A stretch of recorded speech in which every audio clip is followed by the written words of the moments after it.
Good day. Thank you for joining us for today's news.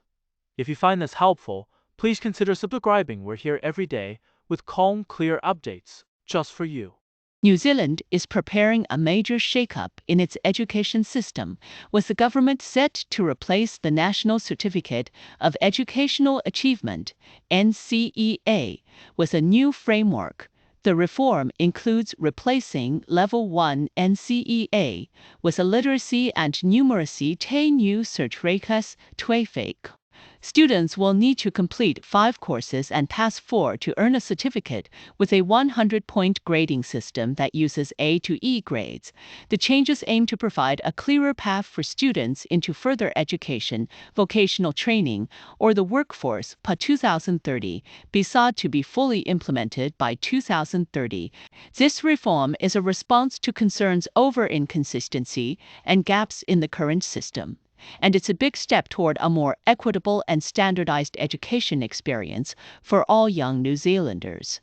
New Zealand is considering a major overhaul of its National Certificate of Educational Achievement, or NCEA, sparking a mix of optimism and concern. The proposed changes would replace NCEA Level 1 with Foundation Literary would be replaced by new certificates. Educators and parents are divided. Some welcome the move toward a more consistent system, while others warn of potential pitfalls. Teachers and principals are calling for more consultation. Our report to Shenju. As the consultation period nears its end, the government faces the challenge of balancing reform with the need to support students, teachers, and the broader education sector. The All Blacks have named their squad for the Rugby Championship with 4 uncapped players, including Simon Parker, Tavita Mafilo, Kyle Preston, and Leroy Carter. Key players like Wallace Sigeti and Tamaiti Williams are returning from injury, while others such as Cam Roigard and Noah Halfam remain sidelined.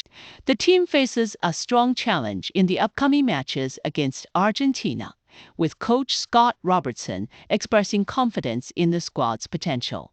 In the early hours of July the 20th, a violent altercation on Alexander Street in Hamilton ended in tragedy when 20-year-old Tigris Terry Fayshaw, despite their efforts, Teffy did not survive now. Police are appealing to the public for help, urging anyone with information. They are particularly interested in video or photos from a hip-hop event at the Cloud9 bar and details about specific vehicles that were in the area around the time of the incident. The family of Teperi has asked for privacy, but they shared a heartfelt statement expressing their deep grief as the community mourns. Police continue their investigation, hoping that the public's help will bring those responsible to justice.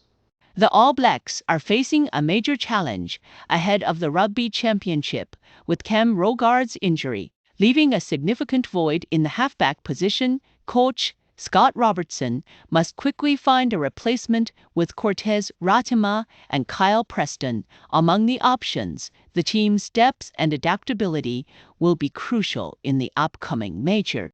New Zealand's government is set to overhaul its secondary education system, replacing the long-standing NCEA with a new framework aimed at better preparing students for the future. The reform, which will be implemented over 5-year system, including its lack of consistent and the Chabi system. The new system will introduce 2 new qualifications: New Zealand Certificate of Education and New Zealand Advanced Certificate. Besides grading scale, students currently in the NCEA system will not be immediately affected, but those entering Year 9 in 2024. The government emphasizes that the reform is designed to open doors for all young people, whether they choose vocational training, university, or direct entry into the workforce. Public consultation is ongoing, with final recommendations at A heart-crunching incident has left the community in shock after a 2-year-old child was discovered inside a suitcase in the luggage compartment of an intercity bus.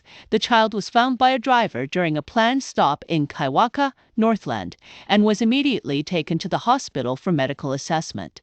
A 27-year-old woman has since appeared in court charged with ill-treating a child. Police have detailed the potential harm the child may have suffered, including suffocation, dehydration, and psychological trauma.